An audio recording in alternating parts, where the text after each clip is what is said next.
Hi,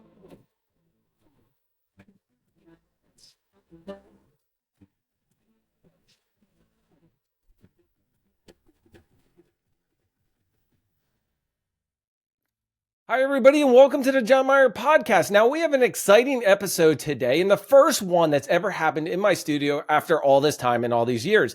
We're talking about the potential of AI or generative AI, and joining me today is Jeff. Jeff, thank you so much for joining me. Thank you. I appreciate you having me. Jeff, before we actually get started on our topic of talking about the potential of AI, and I know you've got some specific use cases on things that are going to help me within not only my company, but would help my audience. How about you give everybody a quick 30 seconds who Jeff is? Yeah. So my name is Jeff Bullock, and I am the founder and CEO of Prism AI Consultants. And what we do is we help people reach their potential through the power of AI. So Prism stands for positivity, resilience, innovation, service, and mastery. That's our core values. And AI is one of those, I would say, buzzwords now, right? If like to say at least, so put it mildly, is put it as a buzzword. It's all encompassing, it feels like, to a lot of people. So people are excited about it, but also scared in some aspects. But the number one question everybody has is, how does this help me? Right. So that's what we do. We help bridge that gap, and we focus on entrepreneurs, high achievers, lifelong learners, people who really want to skill up in their field and want to help their clients and want to grow their business quickly. With AI, I always say it's like aliens have landed, and most people just don't know how to talk to them. So in my area, we talk a lot about cloud, going to like one of the hyperscalers out there, AWS, Azure, GCP. And everybody kind of, when cloud came about and they were jumping on board with cloud, everybody was nervous going there. And I feel this is the same thing with AI, with generative AI doing it. And actually, let's step back because we're saying AI, we're saying generative AI. Talk to me about the difference between that. And then I want to step back on how you really got into this. Okay. So first, like, what is AI in general, right? So artificial intelligence, to put it in like layman's terms, it's computer programming that mimics human intelligence. So human intelligence requires forecasting, making decisions, and that's what the AI can do with the computers. So before artificial intelligence, a computer could only do what you specifically coded it to do. So if it did anything different, it would be an error. It had to be. But with AI, the computer actually has the program um, is based on a lot of training data. And off that training data, it picks up patterns. And then with that patterns, it's able to do that predictive analysis, do those decision making. So therefore, it mimics that human ability. There are vast arrays. There's a narrow AI, or we'll say low AI. So that would be like the algorithms that power Netflix, or things that you want to see. But then there's more advanced AI, and that would be like, for instance, ChatGPT, and some different machine learning programs. So ChatGPT specifically is a subset of AI, generative AI. So with generative AI is where you have that training data, and it generates a new response, or it generates an output based off of the training data that it got. So that's the specific subset of AI that I work in, and what we specialize at Prism AI Consultants is how to help people use generative AI. So, Jeff, you talked a lot about not only generative AI, and any questions around there. I have a ton of questions, but before we get to that, you didn't always do generative AI. You actually have a nice story to tell. What were you doing before all of this? Yeah, so I am a pharmacist by trade. So I graduated pharmacy school in 2008 from Xavier University of Louisiana. And I always wanted to help people. So help people in science has been, I guess, the common thread of my life. So after high school, I didn't know exactly what I wanted to do, but I know I wanted to help people. I wanted to have science. And at the time, pharmacy was the number one trusted profession. So went to pharmacy school and graduated in '08, like I said, and worked for CVS. So now I was already with CVS as a clerk. And then once I got into pharmacy school, I became an intern, and then graduated, became a pharmacy manager. And then I got really excited about the leadership aspect of pharmacy, and I wanted to lead on a higher level. So then I got promoted to supervisor after about 7 years, and then I got promoted again, and then again, and then my passion really grew for helping people on that higher level, leading more, serving, and I got to do a lot of different things with that. Got to go all over the country, doing different projects with CVS, and the mission there was helping people on their path to better health, and I really believed in that. That's what we were doing. So that is what I did up until 2021. In 2021, I decided to step away. That was after 18 years of service with the company, and then I started focusing on full-time entrepreneur. So I had already gotten into real estate in 2018. So I then pivoted into trucks. So Oh, wait. It's not, that's the other side of the spectrum there. You were a pharmacist and trucks, and we're not just talking like SUVs, or Ford and all that. We're actually talking like big rigs. Yep, semis. Yep. Okay, So talk to me a little. yep. So that was a interesting experience, right? So the reason why I wanted to get into that was it was a space where I wanted to be able to be mobile. Like I wanted to not have to be at a certain place at a certain time, and I was really interested in the transportation industry because it's a $1 trillion industry, and I wanted to see if I could transfer some of those leadership skills into this logistics space and learn different things. And I was really interested in it, so I wanted to see how I could parlay that into that. And learned a lot of lessons. I learned a lot. As an entrepreneur in the trucking, going from a pharmacist to it, I'm sure you learned a ton of things. So many things, so many lessons that I learned about just entrepreneurship because, at that time I had got promoted lots of times and I had hired so many people over the years. I had worked so many different positions at CVS, like more than 12. I had like personally held, not let alone like filled as far as staffed and trained and whatnot. So when switching over to the trucks, the motivation behind it was, like I said, learning about the transportation industry, wanted to add some value, and wanted to see how those skills would transfer. Because, but anyway, like I said, the lessons that I learned in entrepreneurship was corporate America, that world, and then entrepreneurship is very, very different. Very different, very different set of skills. So really, it was a very humbling experience to the standpoint of you really have to unlearn some stuff, and all the rules don't apply. It depends on the situation. So that was 2021 and 2022. Towards the end of 22 was the trucking industry took a turn. And when I say took a turn, it had took a turn when I jumped in already. It was like record highs on what I was doing was OTR, so over the road, so getting something from point A, taking it to point B, but across states and whatnot. And it was like record highs when I had got into it. But whenever something's record highs, it's not the time to get into it. You want to get into something when it's on average or because you're expecting those record highs to stay for a little bit. It does not. Record highs mean it's not supposed to be this way. It's not sustainable. It's not sustainable, right? Yeah. That's what record means. And it didn't. It went back to correct it as the market does. I didn't at the time.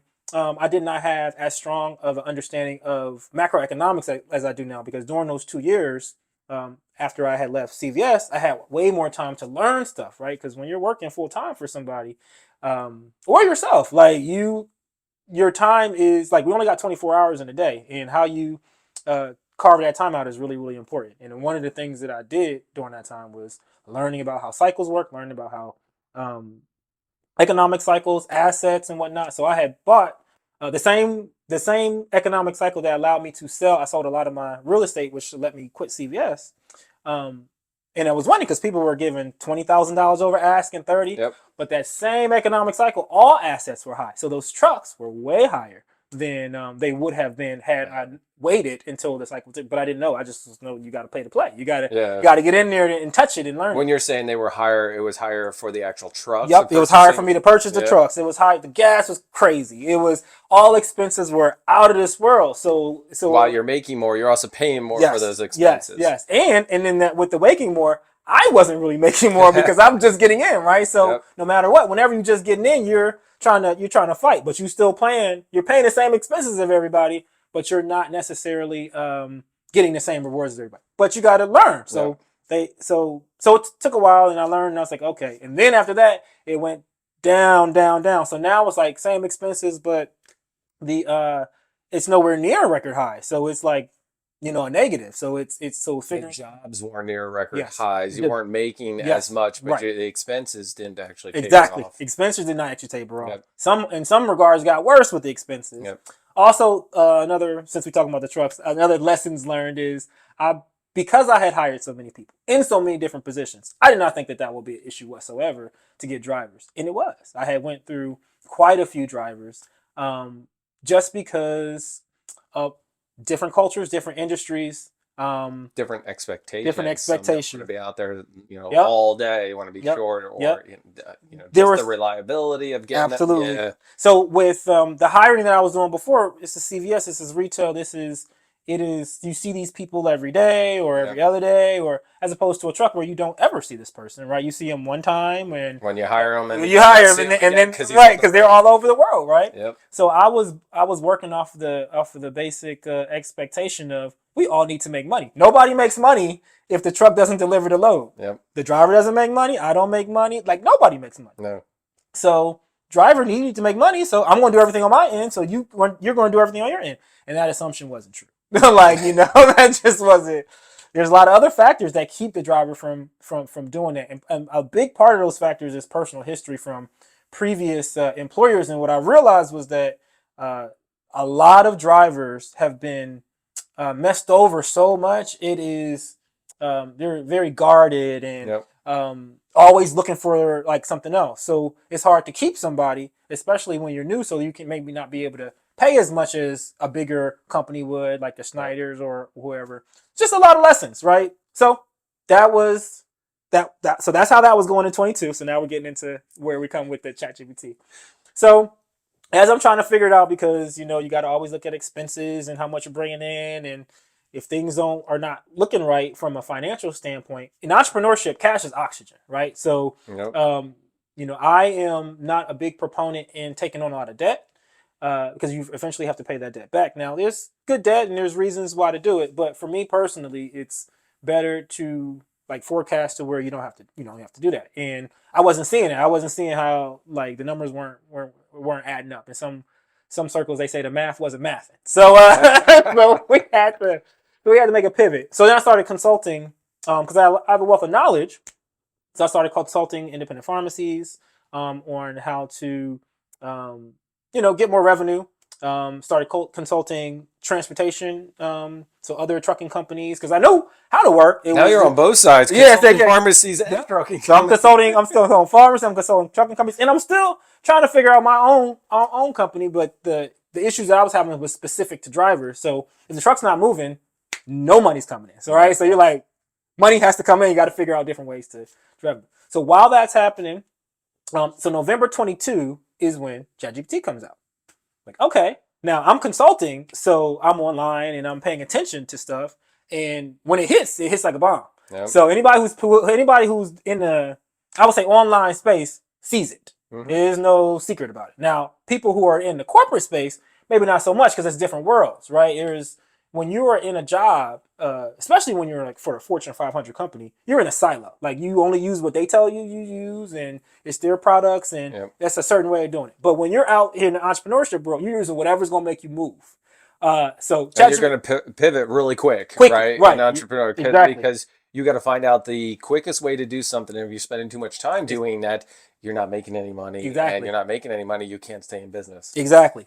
Cash is oxygen, right? Yep. So you gotta keep expenses low, and you gotta get revenue up, and you gotta provide a value to your clients or whatever service that you're providing. So, so it hits, and I'm like, okay, this is helpful. This is when it first comes out, regular ChatGPT 3.5.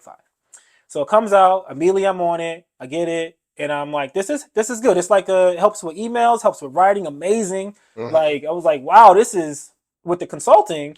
I'm able to get out stuff fast. But still, it's like just a helpful tool. Similar to other AI tools, because there's other AI tools that exist. Grammarly is an AI tool. Yep. People are familiar with that. It helps you with writing things and corrects and puts things in a gives you recommendations. So there's that, and other AI tools existed. There's And it was Grammarly free and there's Grammarly paid. Yes. But we will be talking a little bit more about the paid version versus the free version. But continue on about ChatGPT. We'll do.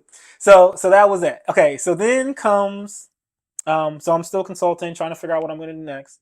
And then March hits and they release GPT-4. And that was different. When GPT-4 hits, because I'm paying attention, and now it's like aliens have landed. That's when I say the aliens piece. Because what GPT-4 is, for lack of a better word, it's like a reasoning agent. So it's able to be, I guess I'll back up a little bit. What they did with it was they just increased the data that they gave it and the power. And when they increased the data and the power, it ended up getting some emerging capabilities to where it was like a reasoning agent. So it was like you had a team of experts at your disposal at all times. So for knowledge, for a knowledge worker like myself, consulting for people, I'm consulting for specific things that I'm familiar with, things that I've experienced, things that I know about personally, so that I can tell you, hey, this works, this doesn't work, or this is the recommendation. But with ChatGPT 4, the upgraded version, I'm asking questions to test it, and it's getting everything super right. For an example, the first big use case that I saw was CVS. Like I'm like, hey, all the stuff that I used to do at CVS, let me tell all the CVS people, because leadership is a skill. What happens is somebody is good at a certain task, right? So you have, let's say, pharmacist or a person who makes buttons. We'll use actually that. So person makes buttons. They do a really good job making buttons, and then that person doesn't. They're like, I want to make some more money, or I like making buttons, but I want to do something else. So then boss says, hey, you should manage people making buttons. And then they say, okay, well, I do want some more money, and if this is the only way that I get some more money, then I guess I'll manage people making buttons. They don't know anything about management. They don't know anything about people. They don't know anything about like all this stuff. But All they hear is the money to the next level. they need to get to the next level, and the next level is leadership. So then they say, okay, well, I guess now I'm a button leader. Yep. So, but the people who are under now, they got a team of 10, and all those people make buttons. So they say, okay, well, I'll help you with making your buttons. But there's other things that happen. What about Lisa is mad at Zach, and now it's like all these other things, these issues that don't involve buttons at all. They're like, I just wanted to make buttons. It makes it fun. I just want to make buttons, and if I have to manage people making buttons, I just want to tell them to go make the buttons. Just go make the buttons, right? But that's not how people work, right? So that is the different piece. So I say that to say that's how it happens everywhere, right? So leadership to me I'm very passionate about it because this is people's lives. Like if you have a great boss versus if you have a poor boss, your entire world is different. How you treat your family could be different. How you like very true. Everything is different because your boss doesn't know how to do their job, and their job is to help you do yours. That is the point of a leader. That's it. Yep. The point of a leader is for them to help you do your job. There's somebody above them. They have goals and outcomes that they want to achieve. They have you there in the middle to help this person get there, and you should be like I call it the ozone layer. You should keep the bad rays out and the good rays in, and that's the job of the leader. But that's not how people. That's a skill. It has to be taught. And there's lots of different styles of leadership. But to me, that over the years, that's the one that works best. That servant type leadership. And when you do that, when you're actually able to give value to the people you're leading, then they will love you forever. Like, they will work their hardest. Like, show up early. Yes. They will give you it all. But if you have a great leader, you can always, you know what, that leader will be able to count on you because they'll call you up and say, hey, listen, I need this. And you're like, yeah, I got you. Versus a bad leader, when you get a bad leader, not only is work miserable, you don't wake up and wanting to go to work. Exactly. You don't want to answer their calls. Yep. And your home life is miserable. Right. Because if you're not happy at work, regardless of how they say you should separate the two, there's no separation. You're a human. You can't turn off that switch that says work, turn it off. Right. It carries over. Exactly. So that's why it's a team. Like it really, really is a team. And the leader is the coach. Like it's like, so just like any sport, it's in the same type of way. So going back to why that's relevant from a ChatGPT standpoint, now we can scale up leaders fast. So if you can scale up leaders fast to where they understand different situations that arise, because there's a lot of stuff that happens, that a leader will be like, what am I supposed to do with that? Like, what am I supposed to, what did they do? So you're saying that ChatGPT will be able to help the leaders do their jobs? Yes. But isn't that a personal aspect? Like, I mean, isn't that where you're talking about AI? Let's just talk about the artificial intelligence. It doesn't have the human emotion aspect. So as a leader, you need that empathy. You need that emotional aspect that AI doesn't have. How is AI going to help the leader? Exactly, right? So this is where the aliens part comes in. Yeah. So it is like I said, leadership's a skill. So anything that's a skill can be taught. So empathy and all those things, there are certain things. It's mindsets, right? How you think of things, how you come across things, and what ChatGPT does in that four is a team of experts. So if you have an expert coach, leader, you give it a situation and you say, "This is my situation. How should I handle this?" And it gives you recommendations and why. So now you are understanding why. You have data. So feedback is how humans learn, and repetition. Everything Yeah. we know is through repetition and feedback. To walking to everything. So when we say like, well, only humans or the empathy piece, well, that also is still is repetition and feedback. So if you now you have this team of experts to where you can give real time or way more data to that's personal to you in your situation and what's going on, so that you can get the feedback to so that it can so that the synapses can touch correctly in your brain. You get it, like you have that aha moment. So when we have training, right? Because that's where training comes in. This is Yep. one thing I'll always give CVS. I got like this stuff. I didn't just make this stuff up. This is through years and years of training with CVS, humans training humans, um, and that's how I learned how to be a strong leader. But also results. CVS was super results driven, like lots of styles of leadership.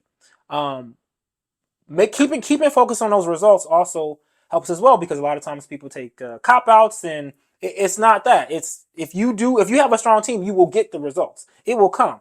Um, so that's what ChatGPT does. It's that knowledge worker, that team of experts. Because of that data, because of the the data that it has, it has all of these leaders, all of the different case studies, all of the different things from all over the world for the best whoever did it.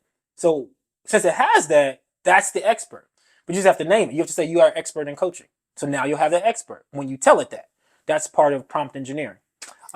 Okay, So so you I and know I it's talked technical. about that term, prompt engineering. I was discussing this with my family the other day, I was like, I had a discussion with Jeff about this prompt engineering that is a new role coming out of it, and I think one of the biggest things, and I want to talk to you more about prompt Mm-hmm. engineering in a second, but my biggest question is when ChatGPT came out, wasn't it trained on older data? And Yes. how's So the that's data? yes. How is this data staying up to date Yes. with newer Yep. stuff So that's let me. coming out? So this is a great segue. So we kind of got into the weeds there with the leadership piece. Okay. So That's all right. but it was good. It was This good. It is was good. why we have these Yeah, it was good. conversations. We just click record and we see what comes out of it. So this is great information and valuable on how ChatGPT helps leaderships out. Yes. But let's talk about the data a little Okay. bit. So let's go back to March of 23, right?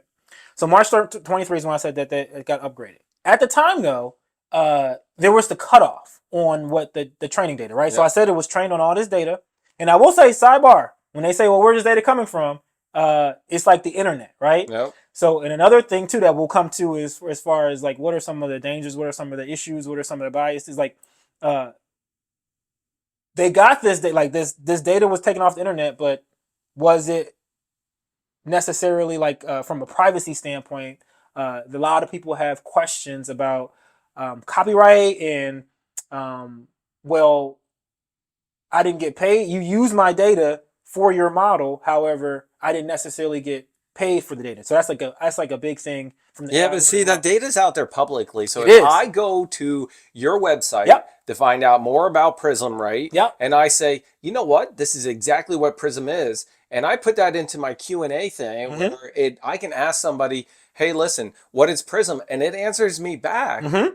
I don't think that's copyright. I just think that saved me time from going to your thing. And now I just provided you value with giving my Correct. end user your product or your solution, Yep. So that's for the public stuff, right? right? So, but what about books? So there are books that have been. It's definitely trained on certain books. Did it pay for? Because, like I said, it's the internet, right? So people pirate things all the time. So therefore, you pirate What data something. was scraped? Is that Exactly. that's a good question. So that's for sure what Who's happened. validating Right. that data to make So sure that it is yes, licensed correctly or correct. even truth? Right. Right. So now we get there. So we get into that too. We'll talk about that and hallucinations and how you know if the data is accurate. But I just wanted to put that in there because that Yeah. is a thing like to talk about. And there's two sides of that. One is the one you point out, and then one is the one that I just point out. The data that it was trained on, that we were talking about is originally, what was it back in 20? Oh yeah, with the cutoffs. Yeah, So the yeah, cutoff so the dates. cutoff. Well, thank you. So the cutoff is it was 21. Yep. It was 21. It was And this is August. It's 23 23. Yeah, March it's that we're March 23. talking about. Yep. So Yeah. the 2 year gap, Yep. or It's 2 year gap. year and a, Yeah. 18 months, whatever. Exactly. Yep. So it was 21. But still very helpful, right? Because Oh yeah. up to from having all the data from the beginning of time to 21, still really good data. But it will be better having real time data. Yep. And that's what happened in May, is when they connected it to the internet. Mm-hmm. And now you could drop a browser in there and say, "Hey, go read this." Now you go read this. Yes. Yeah, you can provide go me, and then it used that data though Yes. towards its model. Yep. So it didn't have to continuously scrape. Correct. It took the value of everybody asking. Yep. And ranking it. So it takes what it already knows, Yep. and it learns, right? Yep. So now, for all intents and purposes, like it gets this information, and then it digests it, and then now generates a response. Yep. Let's stop for a second and explain exactly like what ChatGPT is. So ChatGPT stands for GPT stands for generative pre-trained transformer. That's what GPT is. And we're going to go through each one of those letters real quick. We'll start in the middle. So pre-train. So pre-train means that first you take a large group of training data. And in case of ChatGPT, in many large language models, it was the internet. Okay.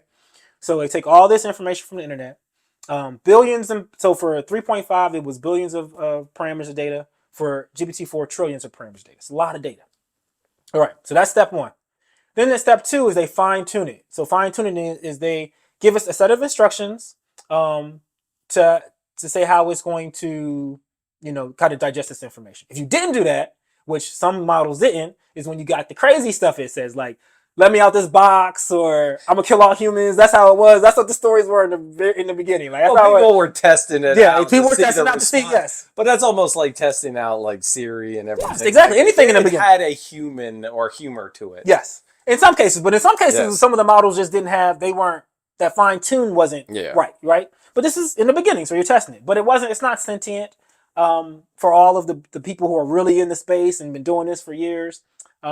But that's pre-trained. Now we'll go with the G, generative. So it generates a new unique response each time. That's important. That generating a new unique response each time. It has to do that.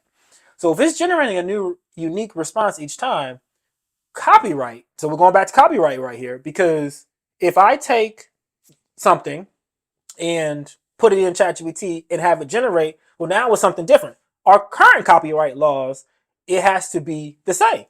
So now our copyright has to be redone, because we have so many different people fighting it. Nobody's won yet, and they won't, because this technology is going to transform everything. Yeah. But now we have to change those laws on like what it does really mean to be copyright, because we still need to protect content creators. We still need to protect artists. We still need to protect writers.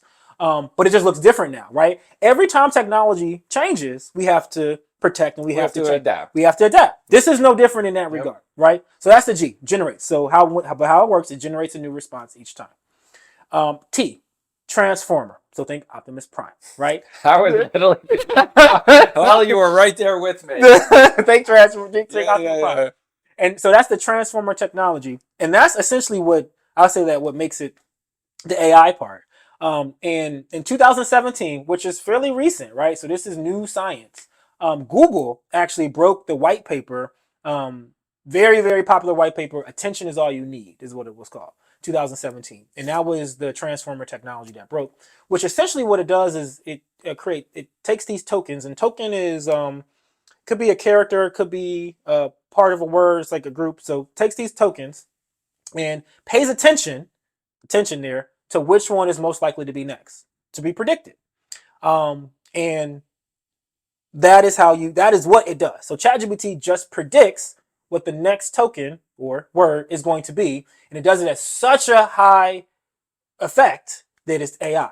It does it so good. Come to find out, if you have enough data, then you can accurately predict pretty well, if you prompt it correctly, and we'll get back to prompting, what's going to happen.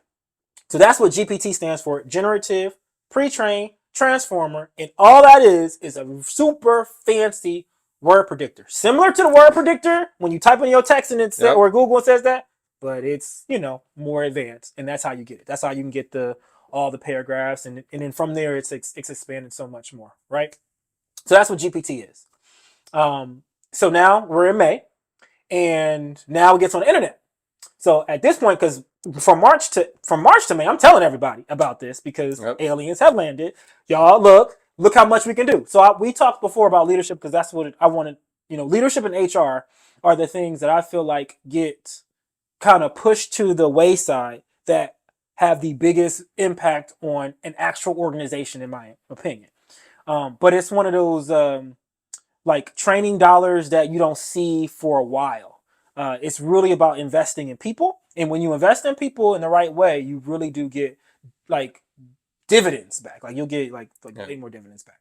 But how does So, that equate to AI, though? I mean, I know we talked about that earlier of training like leadership. We were talking about the buttons thing yep. and how to handle a Mm-hmm. situation.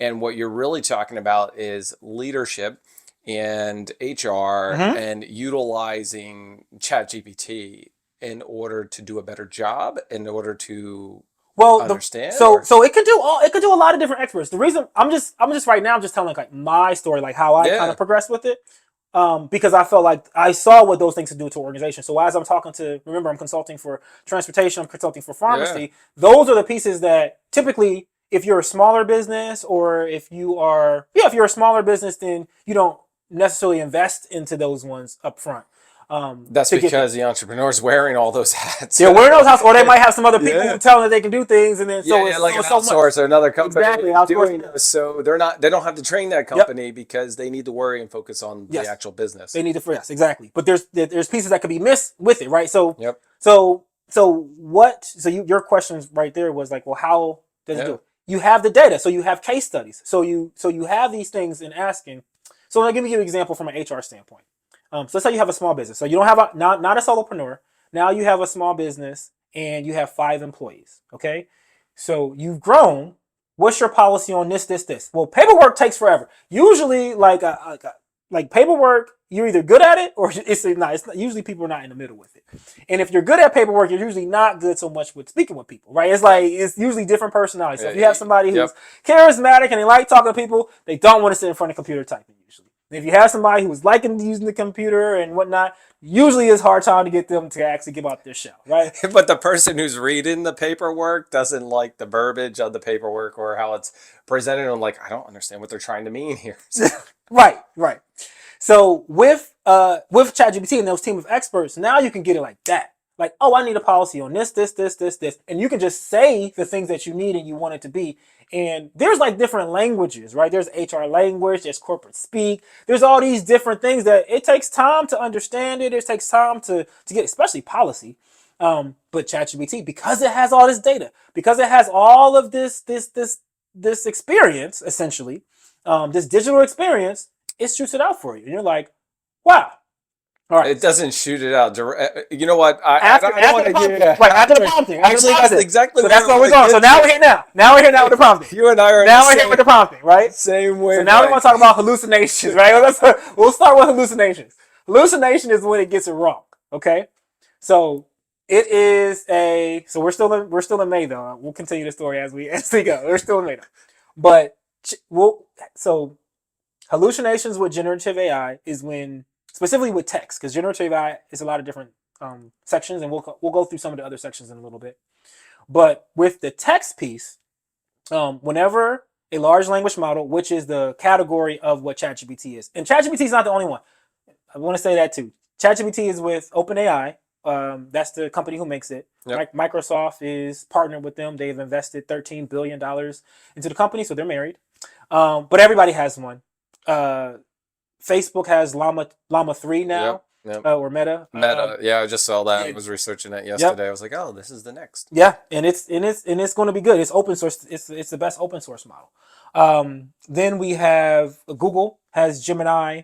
Amazon is partnered with a company called Anthropic, which the founder of Anthropic was a high-ranking member of OpenAI. So family, everybody is. Amazon Q came Yep, out. yep, So, yep, exactly. And Amazon also has another one, Rufus, yep. as well. So that's just to say everybody has one. So this technology is not going anywhere.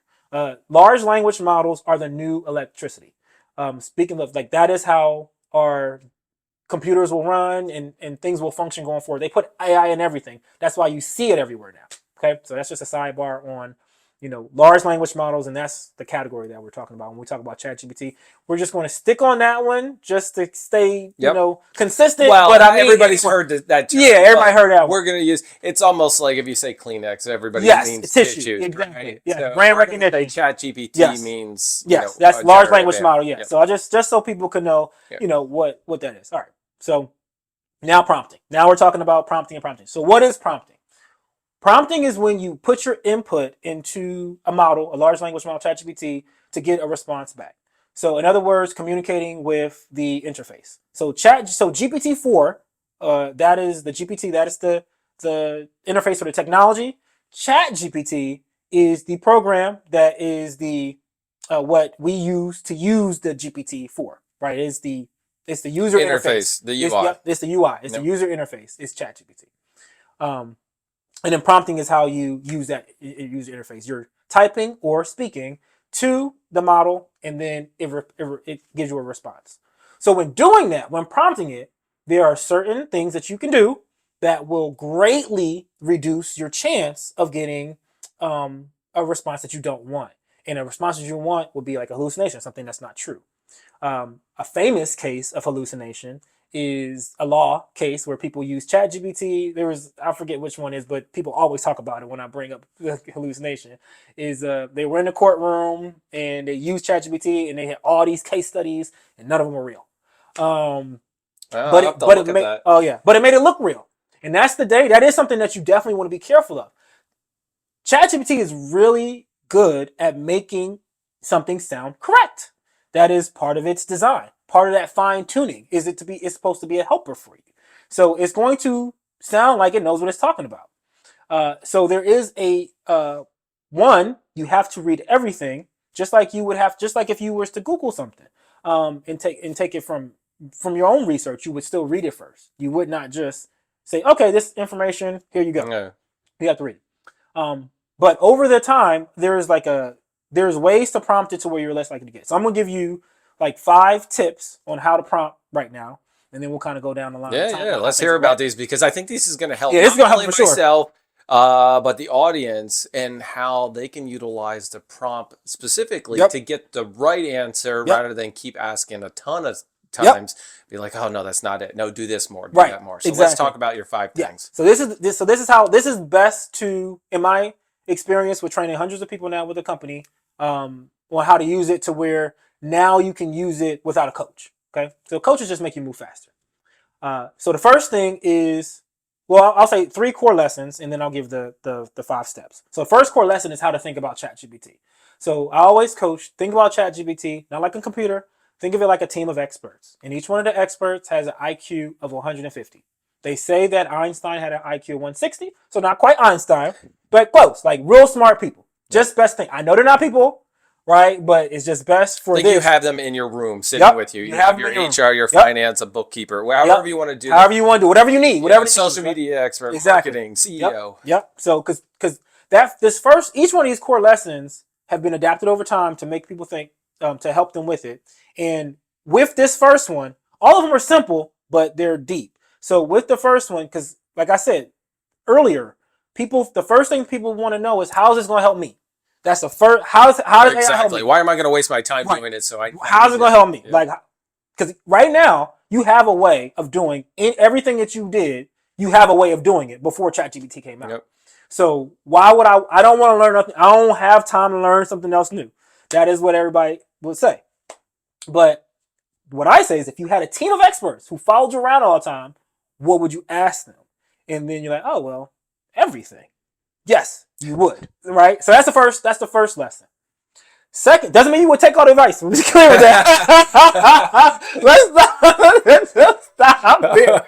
That's a good point. Let's stop here for a second. Hey, that sounds good. No, I'm not. I'm not gonna do that. Doesn't mean you take all the advice, but you would ask if they were there. You'd be like, "Hey, how about?" I like that. That makes sense, right? Doesn't mean you would take it, but you would ask. Yeah. You would ask. Okay. So that's the first core lesson. Second core lesson is the 5 steps. Now, the first step in the second core lesson deals with the first core lesson. which is name your experts. Now you have them, but when you're prompting it, when you're getting ready to interact, you need to name them. So whatever your issue is, whatever you're trying to solve for, you would say, I need an expert in. So for instance, if we're taking leadership in HR, we'll say, I need an expert in human relations. I need an expert in, business. Usually I'm dealing with solopreneurs or small businesses. So the typical experts that they would need is be an expert in business, sales, marketing times three, marketing, finance, psychology, um, uh, sale, and then you would just keep going, Yep. right? So with this, it's the important thing is more than one, because a lot of times people just pick one expert. No. You got a team, and you need to name all the people on your team that you would need, not just one person. So you don't name them individually, like say I want a salesperson, then ask the prompt. You No. just want to say I have all these. Yep. These are, so you first Okay. thing, name all the experts that you feel like you're gonna need. Yep. And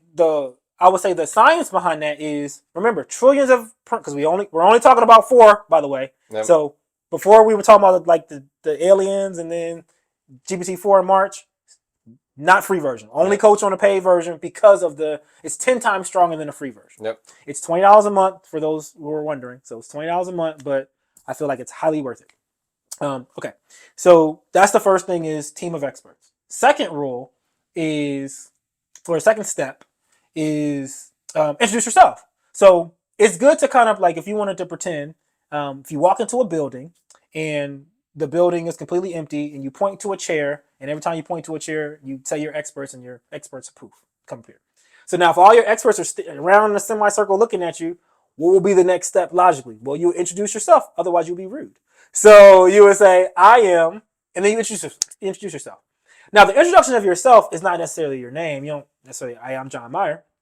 You would say what your capabilities are and what your things that you struggle with, right? Because that's usually what keeps you from reaching your goal. That's why you're talking to them. Yeah, I it's like I struggle struggle with with it. something. That's why Yeah. I need your help. Yep. So, but they don't know Yep. what you struggle with. They don't know what you can do. They don't know your experience. They don't know anything about it. So you got to say, ChatGPT shouldn't know. not until you tell it. Wait, they should be already scraping my data.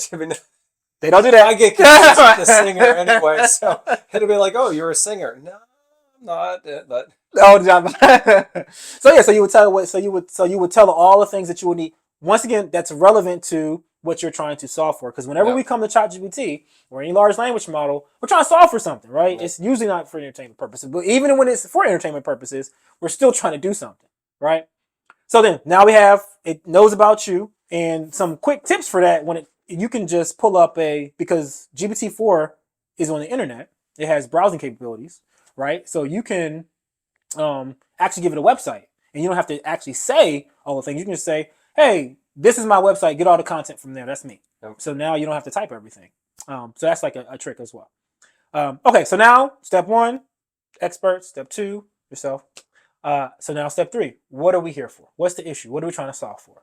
So what you want to do there is you want to give all of the context leading up to the issue, the whys behind it. Like, what are we trying to do here? But what we want to stop is we don't want to give how to solve the problem. And this is the first technology that comes up with solutions to problems. So that is, once again, the aliens piece. And that's the part that is also super powerful, super dangerous, because it can solve problems, because it has all of this data. And it has, not only does it have this data, but it can take this data and this data over here, put it together, and now I have a new piece that wasn't before. And that is creativity. That is what creativity means, is when you take different things that weren't there together and you put them together. And that's something that said only humans could do, but that's not true, right? We saw that now with this piece. Okay, so it can help. So step three is to give it the issue, but don't tell it how to solve it. No, we want to stop there. We want to let it do its job. Just like if you had a team of experts, you would not tell them how to solve the problem. You would give them all the information that they needed, and you will let them do their job. Good leadership.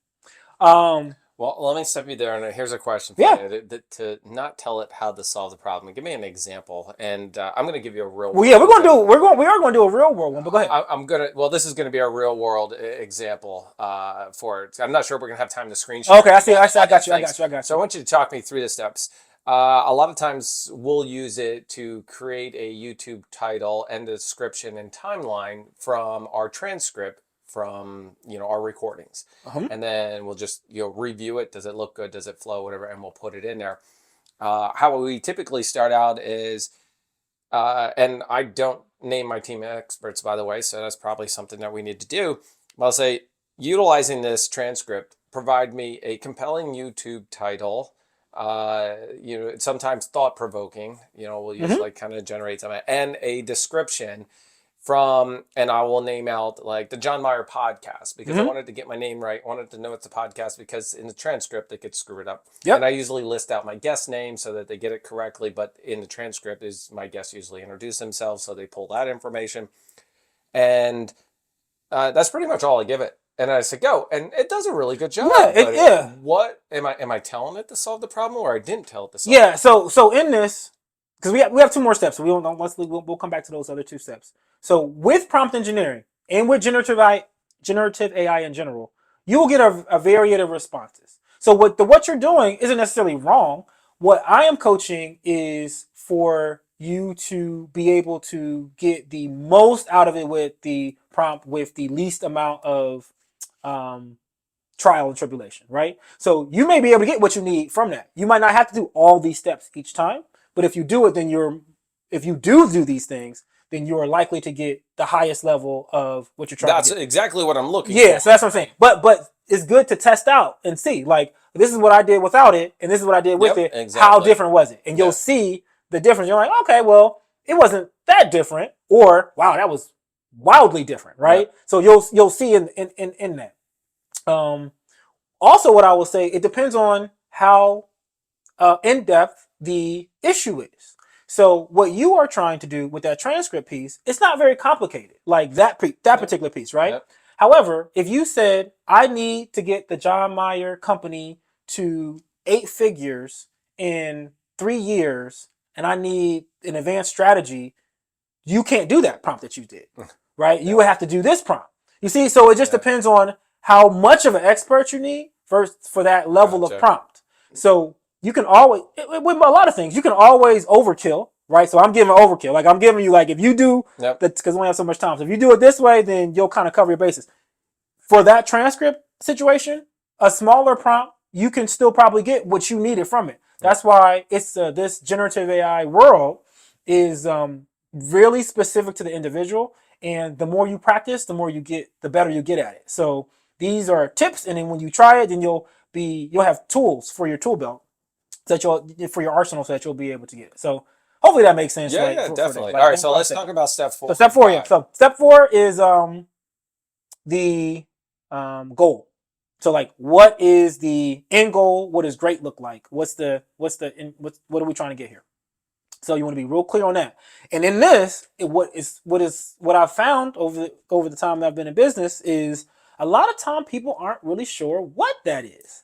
And the end. But and to add to that, it's very hard for them to explain what their end goal is because what they envision and how they type it or put it into the prompt is, it's like explaining to somebody an image. I've got this great image in my head, and it looks like this, and it looks like a stick figure when you draw it. No, that's not it. So Yeah, so in coaching that, these are two things that kind of help with that because you're right. So the first one is like think big. So usually I have to tell people think way bigger than they want because they don't know the power. Technology wasn't able to do this before. This is yeah, brand new. So a lot of times you're just seeing what is on Instagram, like social media, and like what you've seen some other people do. yeah. I know I can get some good hashtags, or I know so therefore that's lower level. A lot of times people will upgrade to the paid version and then have it for 3 months. Like, I don't see any difference between the paid and the free. Oh, There is no difference between paid and free if you're not using it to the capacity to where you need that type of, you're getting that higher level knowledge, more advanced type questioning. So if you're not prompting strong enough, then you might not need it. But everybody could use that's a a team good of tip. experts, but you have to prompt it right. How do And you know if you're prompting it enough to use paid versus free? yeah. So in these steps, you'll see, like once you do it one time and you see the difference, and you're like, okay, I need to get that because you just didn't know it was possible. That's the thing. You just did not know you could. You No. did not know that. I didn't know I could get a whole policy off 3 prompts. I didn't know I could do that. I didn't know I could get a financial report. I didn't know that it could go online, and if I'm like trying to get some information from an investment standpoint, I didn't know that it could do all this research for me. I didn't know it could do that. Yeah. So it's just based like just people just don't know that what it could do. All right. So then that step 4 is what does good look like? What's the end goal? So once again, going back to that, your business like 8 figures in a specific amount of time. I like SMART goals. So SMART is specific, measurable, achievable or attainable, And time. yeah, relatable, and then time, right? So having some of those things, you don't have to have all of it. It doesn't have to be perfect, but having this in mind helps with the prompt. Yep. All right, so that's step 4. What's the big goal? What does great look like at the end? If nothing else works, like if at the end of this day, what do I want at here, right? And then step 5 is the command. So let me get a strategy, which usually what I start with when we're talking about something high level like that is like you need to start with a strategy. Even if you already have a strategy for something that you're doing, I think it's once again good to just ask to see, is there anything that I'm missing? And usually you'll be like, 2 things will happen. You'll be like, I'm already doing some of this stuff. And then you'll be like, but I didn't think about this other stuff. Maybe I can incorporate that as well. So give me a strategy, give me a command, give me something. There needs to be an action at the end. Yep. So those are the 5 steps to crafting an effective prompt. Okay, and there's lots of different methods on how to do it, but that method that I just told you encompasses a lot of different methods into one in a framework that you'll remember. What does not work, and it's out there a lot, is here's 10,000, here's 1,000 prompts, here's 500 prompts. Here's all these prompts. I always see those sheets. You'll see the sheets. Yeah. You won't use them. Like it doesn't work. Like people don't use them. They're not specific to your use case. It's not specific to your use case. Some keywords. Yep, And exactly. You piece this one and that one together, but you're not using that. You're not going to use it. Or you might use the first 5, and that's about it. But really, even with those first 5, you're going to forget about it. So what typically happens is you have an issue, and if you understand how to prompt, like understanding how to do it, then you can create whatever prompt you want. You don't need a whole bunch, right? So teach somebody how to fish, and then they'll eat forever, as opposed to fishing for them. And now you gotta, let me find this PDF or that PDF. That's going to make you move slower, and anything that makes you move slower, you're not consistent with. And this is a skill, so all skills have to be practiced, have to be utilized in order to get better with it, right? Yep. So those are the 5. So the last core lesson, it's also important but simple, is talk to ChatGPT. Every one of our devices has some type of dictation capability. Actually, you showed me that the other day because I was typing everything. And I think the value of talking to it is much more because just like this conversation, you explained to me that talking more, you're going to inform it more. You're going to provide more information than you will in a prompt because you're only going to use keywords. Yep, exactly. Like as humans, we conserve energy. Like that's what we do subconsciously a lot of the time. So people, and I got a lot of people who, because I would say 90% of my sessions are teleconference, right? Yep. All over the world. And doesn't matter. All over the world is the same. Like, I type fast. And they do type fast. You do not type faster than you talk. Nope. And also, not only do you not type faster than you talk, you're going to paraphrase a lot of what you're typing in there. Another thing too is we are conditioned to when we see, like we want it to be right in there. Like when we send it to ChatGPT, we want it to be like look right, spelled right. We like all those things. And that's not that important either.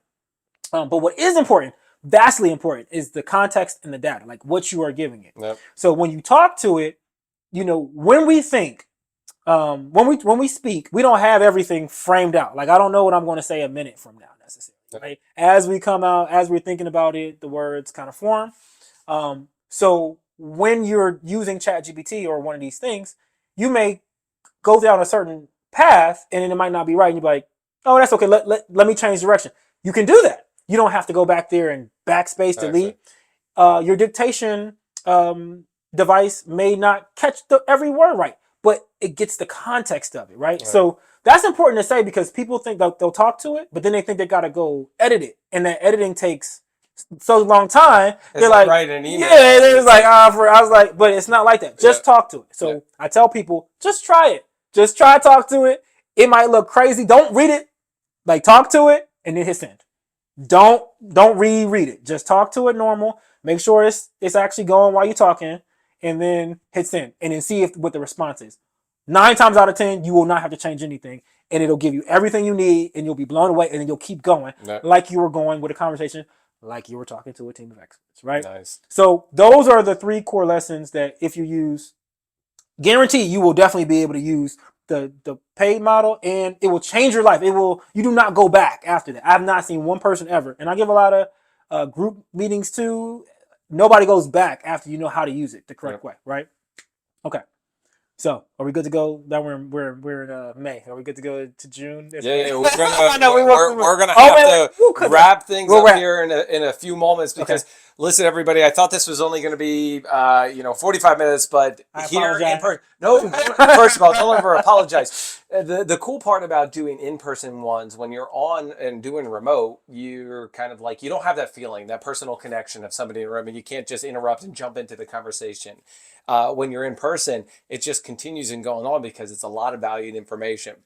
Let's wrap things up with May. What I want to suggest is we do another part. Now we dive deeper into it. I think this makes a cliffhanger for people. So instead of going on for May, I'm actually going to change that. I'm going to change that. We got like an hour of recording, and this is really good. I have so many more questions. I want to dive into it deeper, not only from May to where we are now. Actually, we're in May, so May to May. Well, May to May. It's like so much. Like there's so much. We haven't talked about the voice cloning. We haven't talked about. Oh my God! We haven't talked about the art. We haven't talked about the music generation. We haven't talked about like all aspects of AI. We should talk about the Beatles one. Did you remember? Yeah, absolutely. Well, we got to dive into. I thought that was pretty cool. By the way. How they were able to get all this hit. Oh, I know. I'm hoping most people haven't heard about it, but okay, Jeff. As I wrap things up here, I do want you to leave the audience with something about generative AI, but also Prism as well, because this is for you. This is not only your story, but you're helping educate people on it, and we got to give a plug into Prism. So, what is your advice, and how can they get a hold of you? Okay, so the advice is from a generative AI standpoint. One, don't be scared. Like fear, don't be scared. There is a lot of good that's happening. There is a lot of bad that's happening, right? So educate yourself is the best way to go about it. Even because people like to bring up Terminator and they bring up those things, right? What I always say, even in those movies, John Connor knew how to use technology, right? You're not beating the machines, not throwing sticks, right? You still have to. Are you sure Skynet's not going to take over? No, I'm not. I want to be clear about that. Like, no, I'm not sure. I'm not sure about that at all. But I do know. You're sure about that today, but right. But I do know that you need to know about it. Right? You need to know how to utilize it. Right. So the other thing I would say take away is it's very, very, very powerful. Anything that touches a computer. AI is going to transform and change. It already has. It's just that people don't necessarily know about it yet. So don't be afraid of the transform. When people hear transform, they're thinking, oh, it's going to be bad. There are going to be, I'm going to say, some negative aspects of it, but you have to learn to either change or adapt and understand them, but also know what's truth, and just don't be afraid of using it. Don't be afraid. Don't be afraid of it. Just educate yourself on it. Okay, so Prism. You can, I'm on most social media, so Instagram is a Prism AI consultant. You can reach me, Dr. Jeff Bullock on Instagram, LinkedIn, Dr. Jeff Bullock. So social media channels, school.com. So I have a free community on school.com. That's SKOOL. Yeah, I was going to spell it out for people. SKOOL.com. Prism AI family. You can join, and I have a free course for you to take there. And you're going to give me all the links to that. I can absolutely drop all that stuff in there, right? So, but it's a vibrant community of AI enthusiasts, and we go through, we share different works and tips and tricks and all of the generative AI family, not just the large language models. And I have to say, I'm part of that community. I'm awesome. Yeah. So I have that. So yeah, that's how I have a YouTube channel as well. So that's how you can reach me. And as far as if you want to know more about it, you can go on to the website and sign up. And like I said, one thing I want to say about it is anybody can learn this stuff. Like, it's a big misconception that you have to be a tech person. I just told you my background. IT was not part of that, right? We didn't. We pharmacies, trucking, right. IT was not part of it. You just have to be able to speak a language. Yep. So it does not matter if it's English, if it's Spanish, if it's Portuguese, if it's Tagalog. Doesn't matter. Like, you just need to speak a language, and you only have to be of a second, third grade level, because this technology can bring it to wherever your level is. That's also crazy transformational, right? Usually, the information is saved for the people who are highest educated, but now that is not a barrier. That is why this is transformational technology, because everybody can actually dissect it as well. All you have to do is just know some small rules on how to prompt, and then you can get it in a language that you in a vernacular that you can understand. So that's what I would say. Well, we didn't talk. I mean, we did talk about the prompting and the going through everything, but there's so much more information. It's so much. So what I'm going to leave everybody with is that I think it's a huge miss. I didn't call you Dr. Jeff. It's okay. Like, I didn't introduce myself as Dr. Jeff. So no, Dr. but I Bullock just started thought stuff a is like miss for me. I wanted to call you Dr. Jeff. Okay, well, there you go. Now you have. Now you have. Everybody, we're going to bring Dr. Jeff back. We're going to be talking not only from May 2023 into now. There's so much has happened around it, but we got the early story on how Dr. Jeff has actually got started with it, but then the value of using generative AI or AI, however we want to call it, and talking specifically around ChatGPT, but it's really the open source AI language. Everybody's encompassed into that. Dr. Jeff, thank you so much for joining me. This has been awesome. And you're coming back here. Yes, we're going to do it in person. We're going to do it again. We will set aside 2 hours. We will just talk, take breaks. Long form. And cut it in. Thank you so much, Dr. Jeff. Thank you. I appreciate it. All right, everybody. As always, thank you for watching the Jon Myer podcast. Don't forget to hit that like, subscribe, and notify, because guess what? We're out of here.